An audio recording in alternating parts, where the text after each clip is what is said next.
À notre émission de la semaine, nous recevons M. Yaovi Bouka, le directeur général, en fait le président-directeur général de Force Leadership Africain, une organisation vouée en fait aux investissements et pourquoi pas aux affaires sur le continent africain. En fait, il s'agit de la 5e édition donc de ce rassemblement où il est question d'investissement et pourquoi pas des affaires avec le continent africain. En deuxième partie de notre émission de ce soir, nous recevons M. King Shadrach, l'artiste King Shadrach, où il sera question de musique reggae et ça se passe évidemment au club Balatou. Madame, monsieur, bonsoir, ici Henri Ngaka. Bienvenue dans notre magazine de télévision. Bougez pas, ça va causer après ces messages publicitaires.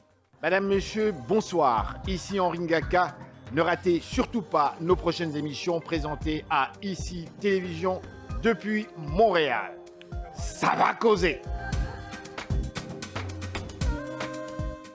Et nous voilà de retour à notre magazine de télévision. Je vous dis encore une fois bonjour ou bonsoir, où que vous soyez actuellement dans ce bas-monde. Si vous nous suivez sur YouTube, je vous dis encore une fois bonjour, bonsoir Losako. L'émission est diffusée à partir de Montréal et aujourd'hui nous mettons le cap sur la 5e édition de la conférence Canada-Afrique sur l'investissement qui aura lieu en fait entre autres du 18 et 19 mai 2023. Nous recevons aujourd'hui Monsieur Yaovi Bouka, que vous connaissez déjà, en fait, vous êtes Montréalais, on a eu l'occasion de le voir à quelques reprises. Il est actuellement, en fait, le patron je vais le laisser lui-même se présenter parce que pour nous, c'est quand même très important. Comment ça va, Monsieur Bouka? Ça va très bien, merci, Monsieur Gaka. J'ai pas fini de vous présenter parce que je pense qu'il y a eu des changements quelque part avec votre organisation, n'est-ce pas? Oh, il n'y a pas eu de changement, il y a eu simplement de précision de rôle. Okay. C'est-à-dire que nous avions un président, un vice-président exécutif et tout ça, mais on a voulu se conformer aux organisations qui ont les mêmes ambitions que nous, de telle manière que le président est maintenant président du conseil d'administration et le responsable de l'exécutif que je suis, oui. Je suis maintenant président, directeur général. C'est exactement la même chose. Force Leadership Africain. Parce qu'on a oublié de vous présenter. C'est très important. Force Leadership Africain. Donc, okay. Je suis le PDG de Force Leadership Africain. Alors, on va juste rappeler rapidement à nos téléspectateurs de quoi s'agit-il exactement. C'est une organisation intergénérationnelle et panafricaine ayant pour vocation, premièrement, de donner, si vous voulez, la possibilité à la diaspora de discuter, d'expliquer les choses, mais aussi d'agir pour mieux intégrer les Africains, surtout en matière économique et sociale. Et deuxièmement, promouvoir l'entrepreneuriat et le leadership au sein de notre collectivité. Et la troisième, qui est la raison pour laquelle on est aujourd'hui, c'est de contribuer à la mise en place des rapports relativement équitables en matière de commerce et d'investissement entre le Canada et l'Afrique. Bon, justement, le sujet ici m'intéresse. On parle ici donc de relations d'affaires, de relations économiques. On parle ici d'investissement entre le Canada et l'Afrique. Voilà. Et raison pour laquelle on arrive à 5e édition, justement, sur cette conférence où je vois ici il y aura plusieurs personnalités, entre autres. Voilà. Entre autres ministres de Finances, du Bénin, quelques personnalités en fait connues, quoi. Oui, alors cette édition est co-présidée par M. Albert Muchanga, qui est le plus haut gradé en matière de promotion du développement économique. En fait, le terme exact, sa désignation exacte, il est commissaire au développement économique, au commerce, à l'investissement, à l'industrie, au tourisme et aux mines, à la Commission de l'Union africaine. La Commission de l'Union africaine qui est basée à Dakar. Quel est ce rôle de cette commission? Cette commission, c'est, si vous voulez, la cheville ouvrière de toutes les décisions prises par l'Union africaine qui représente tous les pays africains, si vous voulez. Autrement dit, c'est eux qui gèrent le secrétariat de l'Union africaine. Vous savez que chaque année et chaque 2 ans, on change de président en exercice de l'Union africaine. Mais ce qui se fait le jour au jour est fait par la Commission de l'Union africaine. D'accord. Pour le grand public montréalais et particulièrement pour la diaspora africaine qui vous suit actuellement et qui semblerait très intéressée justement, parce que quand on parle d'investissement, il y a quand même un intérêt. Pouvez-vous nous expliquer un petit peu l'importance même du rôle de l'Union africaine et plus particulièrement de cette branche-là en matière d'investissement? En fait, je pose ma question de manière beaucoup plus claire. En quoi l'Africain qui vous regarde actuellement et qui est intéressé vraiment à tout ce qui touche l'investissement en Afrique peut espérer avoir de vous comme information par rapport au rôle même de cette organisation en matière d'investissement en Afrique? Bon.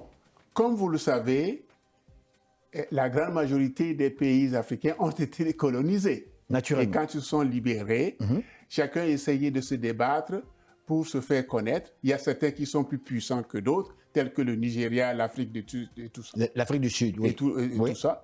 Mais il fallait avoir un outil qui réunisse le continent africain, et au même titre que l'Union européenne. Hein? On n'a pas un seul État comme aux États-Unis. Bien sûr. Mais l'exemple le plus frappant que l'on peut citer, c'est le cas de l'Union européenne. La France, l'Allemagne ou la Belgique auraient pu chacun continuer à faire des choses. Donc, ils ont délégué à l'Union européenne un certain nombre de pouvoirs, de représentation, de travail, et ils ont une monnaie unique. Oui, mais M. Bouka, sans vous interrompre, professeur Bouka, vous savez aussi bien que moi que lorsque vous parlez de l'Union européenne, vous savez aussi bien que moi que ça fait très longtemps que c'est parti. Vous m'avez posé la question. On parlait du Benelux et on parlait du marché commun pour arriver là. Vous me posez une question, vous me permettez de répondre. Bien sûr, ce n'est qu'à titre comparatif que je le mets, pour que les gens puissent comprendre. D'accord. Donc, l'analogie entre l'Union africaine et l'Union européenne. Donc, c'est seulement pour donner l'image. D'accord. Maintenant, l'Union européenne a des commissaires dans tous les dossiers importants, que ce soit en matière d'énergie, en matière de commerce. Et donc, par exemple, au lieu d'acheter individuellement, ils font des achats groupés. Et ça plus économique. Ils discutent d'un certain nombre de défenses communes et tout ça. Et donc, l'Union africaine, c'est elle qui représente la voix de l'Afrique sur le marché international. D'accord. Et donc, à partir de là, il faut se donner des tâches. Comme je vous l'ai dit tout à l'heure, M. Mouchanga s'occupe d'un certain nombre de dossiers qui sont les questions de l'économie, du commerce et de l'investissement. D'accord. Alors, il y a d'autres dossiers qui sont remis à d'autres commissaires. Maintenant, pour aller discuter, par exemple, avec le Fonds monétaire international, chacun des pays peut y aller. Mais lorsqu'on se met ensemble, on a une voix beaucoup plus forte qui puisse porter. Et d'ailleurs, c'est pour ça qu'on a signé une convention pour les questions de libre-échange sur le continent africain. Il y a un certain nombre de choses que l'on peut faire ensemble à l'intérieur de l'Union africaine qui permettraient à l'Afrique de mutualiser les efforts. D'accord. Voilà. Okay. Je ne sais pas si j'ai répondu à votre question. Vous avez bien répondu à ma question. Avant d'aller vers la 5e édition justement de cette conférence qui réunit des personnalités à Montréal, je vais revenir un petit peu, pour moi-même aussi, comprendre un petit peu, parce que je ne suis pas expert dans le domaine économique et je pense nombreux parmi nous aussi. Donc, on aime bien comprendre. L'Africain qui vous regarde aujourd'hui, qui vous écoute attentivement et qui, lui, est intéressé justement à investir dans son continent, l'Afrique chérie qu'il aime. Il est organisé, il vit sa vie ici, il travaille, il suit l'information, il dit « Tiens, mon pays d'origine, ça fait peut-être 15 ans que je suis ici, ça va bien, mais j'aimerais ça. Travailler sur des projets comme tels, dans le continent comme tel. Ça fait peur, ce que l'on entend, tous les commentaires sur l'Afrique, ça fait peur. Le Québécois aussi, qui d'ailleurs aussi s'intéresse beaucoup parmi eux voyage, regarde le monde, on entend beaucoup parler de disons, l'Afrique, matière première, de richesse. Il y a des choses à faire là-bas, il y a beaucoup de choses à faire. En tant qu'expert, pourquoi est-ce que ces gens-là viendraient assister à votre conférence? Ah, ça, je répondrai de la manière suivante. Il y a un certain nombre, la prise de décision, si vous voulez, je vais prendre quelque chose de très simple. Pour acheter une maison, vous avez besoin d'informations économiques. Bien sûr. La valeur de la maison, la mise de fonds. Et va être votre prêteur? Est-ce que vous l'achetez tout seul ou avec votre conjointe?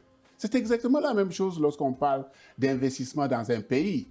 Le pays lui-même, ou l'Afrique si vous voulez, doit lui-même faire le ménage dans un certain nombre de choses. En matière économique, on parle d'attractivité. Pourquoi on investit plus ailleurs qu'en Afrique? C'est parce qu'on ne dispose pas des informations crédibles dans un certain nombre de pays.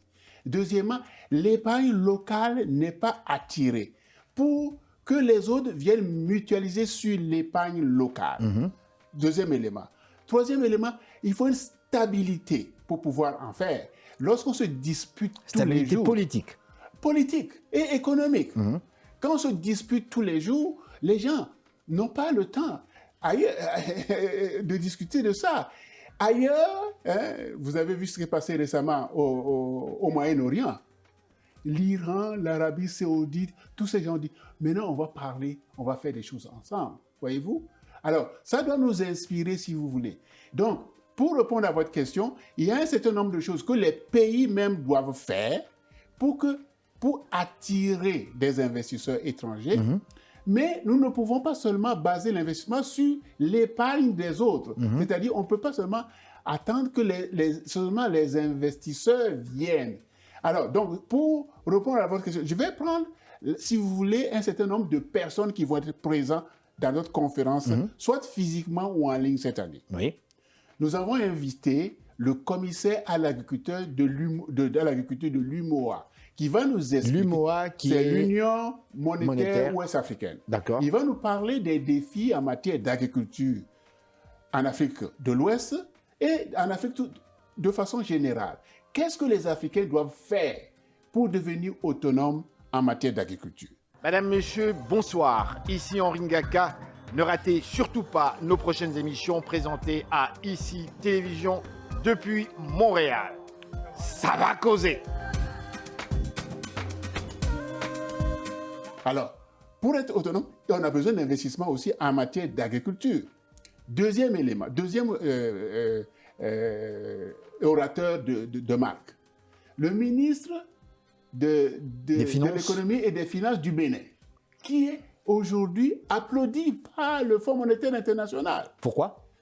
Gestion rigoureuse de la dette et les projets sont très très bien menés. Ils viennent récemment, il y a à peu près 2 semaines, que l'adjoint du Fonds monétaire international, l'adjoint africain, pas en tant qu'Africain, M. Constant Loukan, qui est le vice-président, bien l'adjoint de la direction de l'Union africaine et du Fonds monétaire international, était au Bénin pour évaluer. Ils ont eu un premier déblocage de fonds, ils ont analysé tous les paramètres, ils ont dit vraiment le travail a été très bien fait. Ça doit servir d'exemple, si vous voulez, pour les autres pays, pas seulement francophones, mais tous les pays de l'Afrique. Et voilà un conférencier. On veut justement savoir comment est-ce que lui, il arrive, en ces temps de difficultés de mobilisation financière, à avoir le Fonds monétaire international. Vous savez aussi que récemment, les États-Unis ont donné beaucoup d'argent au Bénin et au Niger pour se raccorder en matière d'infrastructure. Qu'est-ce que le Bénin arrive à faire là où les autres n'arrivent pas à faire? Voilà un autre conférencier. Autre conférencier, nous demandons aux pays africains d'avoir des fonds souverains. Nous invitons le directeur général de l'institution financière qui s'appelle ETNA, qui est basé au Maroc, qui essaie de sensibiliser et de fédérer les fonds souverains africains. Professeur Bouka, juste pour situer un petit peu nos téléspectateurs, parce que des fois, vous les professeurs, là, lorsque vous parlez pour vous, là, c'est clair dans votre tête, là, tout est clair, mais le public vous suit, là, c'est compliqué des fois. Fonds souverain. Un fonds souverain, l'exemple le plus frappant que je donne, c'est l'exemple de la Norvège. La Norvège a du pétrole, comme le Nigeria. Que fait la Norvège? Sur le $100 que l'on a des recettes du pétrole, ils mettent toujours 20% de côté pour les générations futures et pour leurs projets immédiats. Alors, on appelle donc un fonds souverain, c'est le fonds du pays qui lui permet d'avoir la souveraineté à partir desquelles ils peuvent emprunter ailleurs. Le mot le dit. Voilà. Est-ce que c'est le cas? aujourd'hui? Est-ce que c'est le cas aujourd'hui pour la plupart Norvège, des pays, les pays africains? Non. Non. Justement, il faut leur apprendre ça. On n'a pas de fonds souverains, la plupart des pays africains. On n'a pas de fonds souverains dans tous les pays africains. Et pourquoi? Mais c'est que... Alors, vous me posez une question délicate et je vais le répondre. C'est parce que certains dirigeants pensent que les recettes de ces matières premières leur appartiennent. Ce n'est pas... Ils ne comprennent pas que c'est pour la collectivité. Ce qui est dangereux encore pour nous, c'est que souvent, ce sont des ressources non renouvelables que nous vendons à l'étranger. Et la recette, on ne s'en sert pas pour bâtir le pays, on fait autre chose avec les fonds. Donc, moi, je préfère, au lieu de critiquer, j'aime plutôt donner des solutions. Qu'est-ce qu'on pourrait faire? Oui. On apprend tous les jours. Donc, par exemple, des pays comme le Nigeria, comme le Niger, tous ces pays qui ont des ressources naturelles, le leitmotiv est simple. Quand vous prélevez 100, vous mettez 30 de côté. Est-ce que vous pouvez acheter une maison sans avoir de l'épargne, sans mise de fonds? C'est exactement la même chose. Nous ne pouvons pas tout le temps chercher à emprunter, alors que les seules ressources que nous avons, je dis aux gens, arrêtez de dire on a du potentiel, on a plein de ressources.